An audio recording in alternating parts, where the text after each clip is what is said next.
समाज जो है वो बिखर जाएगा, वो टूट जाएगा। मान्यवर कांशीराम साहब बाबा साहेब अम्बेडकर को जीवित करके गए, लेकिन आज बाबा साहेब अम्बेडकर तमाम पॉलिटिकल पार्टी के लिए सिर्फ एक राजनीतिक एजेंडा बन के रह गए हैं।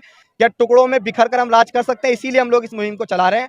जो भी आंदोलन के पक्ष में अपने विचार रखता होगा वो तो यही चाहेगा कि हाँ, ये दोनों नेता एक हो जाएं, क्योंकि आप ये बड़े लेवल पे जानते हैं कि माननीय बहन जी के पास एक बड़ा अनुभव है और चंद्रशेखर आजाद जी के पास एक बड़ी ऊर्जा है।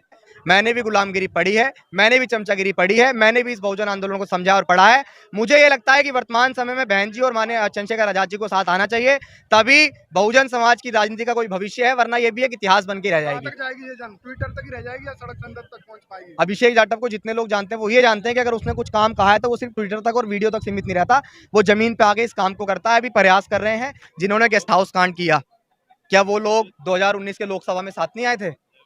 तो हम तो फिर भी घर के हैं यार, तो घर के लोग क्यों साथ नहीं आ सकते हैं? आपने लाल किला देखा है? यहाँ लाल किला, उस लाल किले को देख के क्या कहते हैं कि अभी अकबर ने बनवाया था। आज उनकी क्या स्थिति है देश में, कोई इस तरह की चीजें बता सकता है? तो बहुजन राजनीति में महज इतिहास बन के रह जाएगी कि उत्तर प्रदेश में कभी बहुजनों का एक नेता बना था जी, मुख्यमंत्री। क्या लग रहा है कब तक सफल हो पाओगे? जब तक सफल नहीं होंगे प्रयास करेंगे। आंदोलन दूसरे नेताओं को आईना दिखाने के लिए करते हैं, तो अपने नेताओं को आईना दिखाने के लिए भी हम आंदोलन खड़ा कर सकते हैं। क्या समझ के आपने इस तरीके की जंग छेड़ी? देखिए, समझने वाली बात तो ऐसी है कि 2024 में लोकसभा का इलेक्शन है। 2007 में 6 में मान्यवर कांशीराम साहब हमें छोड़कर गए थे। 7 में आखिरी बार 206 सीटों के साथ हमने बहुमत के साथ सरकार बनाई।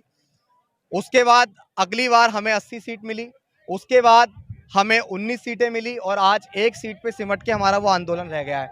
इसमें हम हमेशा ये कहते रहे, मैं किसी पे आरोप नहीं लगा रहा हूँ।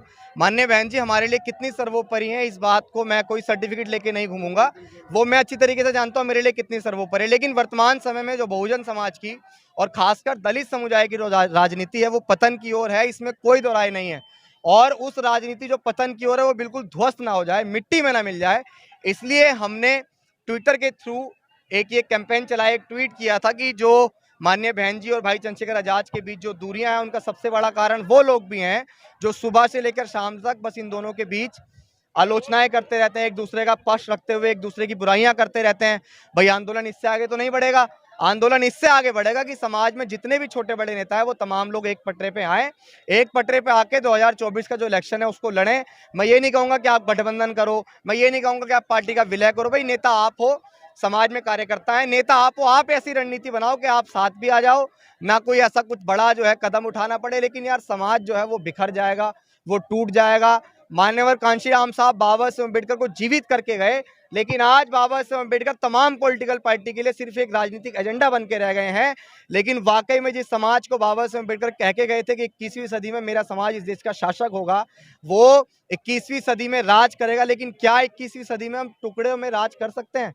क्या टुकड़ों में बिखर कर हम राज कर सकते हैं? इसीलिए हम लोग इस मुहिम को चला रहे हैं कि भाई चंद्रशेखर आजाद और माननीय बहन जी आज एक साथ आए, क्योंकि ये आपको भी पता है और तमाम लोगों को पता है कि आज देश में अगर बहुजन समाज के कोई बड़े लीडर दो हैं तो वो भाई चंद्रशेखर आजाद और माननीय बहन जी हैं, इसमें कोई दो राय नहीं है। आप और हमको ही क्यों दिख रहे हैं कि टुकड़े में बट रहे हैं? बड़े नेताओं को नहीं दिख रहा है कि आप टुकड़े में बट रहे हैं? देखिए, ये सवाल आप बड़े नेताओं से करें, मैं तो चाहूंगा कि आप मीडिया आप उन तक पहुंच जाते हैं। भाई मैं तो माननीय बहन जी तक नहीं पहुंच सकता हूं, मैं तो बहुत छोटा सा समाज के अंदर एक कार्यकर्ता हूं, उन तक पहुंचने के लिए पता नहीं कितने पापड़ बेलने पड़ेंगे। लेकिन हाँ, अगर कभी समाज ने ऐसी आवाज दी कि भाई बहन जी को एक करने के लिए आप कुछ कदम उठाओ, तो भाई ये कह रहे हैं कि लखनऊ आवास पे जाके बैठ जाएंगे, इससे ज्यादा क्या करें। आपने ये मुहिम अभी शुरू की है, आपका दिमाग में जो चीज़ें आई कि भाई चलो जो हमारे बहुजन नेता हैं उन्हें एक किया जाए, खासकर बहन जी और चंद्रशेखर जी की आपने बात करी, तो आपको लगता है कि उन दोनों में से कोई इसके लिए पहल करेगा? क्या मानते हैं? मैंने ये बात कही थी, देखिए वीडियो भी बनाई थी इस पे, मैंने ये कहा था कि अगर नेता पहल नहीं करें तो कार्यकर्ताओं को विचार करना पड़ेगा। किसी भी आंदोलन, किसी भी पार्टी की नींव होती है कार्यकर्ता, और कार्यकर्ता के बिना कोई भी नेता मजबूत नहीं हो सकता है। भाई हमने कहा ना, या तो अगर सच बताएं, अगर हमें तो साला आके जंतर मंतर पे कहीं भूख हड़ताल भी करनी पड़ेगी ना सर, तो कर लेंगे कि जो नेता यहाँ आके ये कह देगा कि हाँ हम तो साथ है समाज की लड़ाई के, तो हम उनके साथ हैं। लेकिन कार्यकर्ता ही तो सबसे बड़े भक्त बने हुए हैं, वही तो। देखिए अभी सबसे गजब की बात देखिए, आपके जैसे पत्रकार हैं, मैं नाम नहीं लूंगा, आपके जैसे पत्रकार हैं, एक बहुत अच्छे पत्रकार हैं, अच्छी पत्रकारिता करते थे, हमारी नज़र में उनकी जो देखने की वो था नजरिया वो कुछ अलग था। लेकिन हम जब इस मुहिम को एक करने की चला रहे हैं तो मैं ये समझता हूँ जो पत्रकार होता है वो लोकतंत्र का चौथा स्तंभ है और समाज का भी आप एक स्तंभ है कि समाज में अगर कुछ कुरीतियां चल रही हैं उनको निकाल फेंक कर आप समाज को एक करने का प्रयास करें। अभी हमने माननीय बहन जी और चंद्रशेखर आजाद जी को एक करने का प्रयास करा। जो भी बुद्धिजीवी होगा, जो भी आंदोलन के पक्ष में अपने विचार रखता होगा, वो तो यही चाहेगा कि हाँ, ये दोनों नेता एक हो जाएं, क्योंकि आप ये बड़े लेवल पे जानते हैं कि माननीय बहन जी के पास एक बड़ा अनुभव है और चंद्रशेखर आजाद जी के पास एक बड़ी ऊर्जा है। ऊर्जा किसके रूप में? नौजवानों के रूप में। उनके पास अनुभव कैसा है? वो 4 बार उत्तर प्रदेश की मुख्यमंत्री रही हैं और ऐसे समय पे उन्होंने पॉलिटिक्स स्टार्ट करी थी जिस समय कट्टे और बंदूक की राजनीति थी। तो जब वो वहां से निकल के मुख्यमंत्री बन सकती हैं, लेकिन वहीं से पत्रकार निकल के आ रहे हैं कि भाई एक मूंछों वाले ये कहते थे कि हम तो अपने दम पे ये करेंगे और बहन जी को आराम करना चाहिए, अब क्या सांप को दूध पिलाना चाहिए। यार, इस तरह की बातें कौन करता है? ये तो जाहिल लोग हैं सच में। ये समाज अगर एक होना भी चाहेगा तो एक होने नहीं देंगे। मुझसे ना तो हमारी बहन जी के आवाज से किसी का कॉल आया कि भाई इसके लिए ट्वीट कर दो, और ना मुझे चंद्रशेखर आजाद जी ने बोला कि इसके लिए ट्वीट कर दो।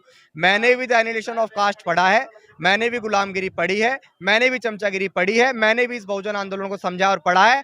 मुझे ये लगता है कि वर्तमान समय में बहन जी और माननीय चंद्रशेखर आजाद जी को साथ आना चाहिए, तभी बहुजन समाज की राजनीति का कोई भविष्य है, वरना ये भी एक इतिहास बन के रह जाएगी। तक जाएगी ये जंग? ट्विटर तक ही रह जाएगी या सड़क संसद तक पहुंच पाएगी? अभिषेक जाटव को जितने लोग जानते हैं वो ये जानते हैं कि अगर उसने कुछ काम कहा है तो वो सिर्फ ट्विटर तक और वीडियो तक सीमित नहीं रहता, वो जमीन पे आके इस काम को करता है। अभी प्रयास कर रहे हैं, लेकिन मैं ये चाहता हूं कि मीडिया भी लगातार हमारे ट्वीट पे या हम जो भी स्टैंड लेंगे उस पर नजर रखे, क्योंकि आपसे भी समाज बड़े लेवल पे जुड़ा हुआ है। 2024 के चुनाव तो क्या बहन जी और चंद्रशेखर को साथ ला पाएंगे, ऐसा लग रहा है आपको? असंभव तो कोई चीज नहीं है, प्रयास करते रहेंगे तो बड़े से बड़ी चीजों में हम शामिल हुए। आप एक बात बताइए ना, जिन्होंने गेस्ट हाउस कांड किया, क्या वो लोग 2019 के लोकसभा में साथ नहीं आए थे?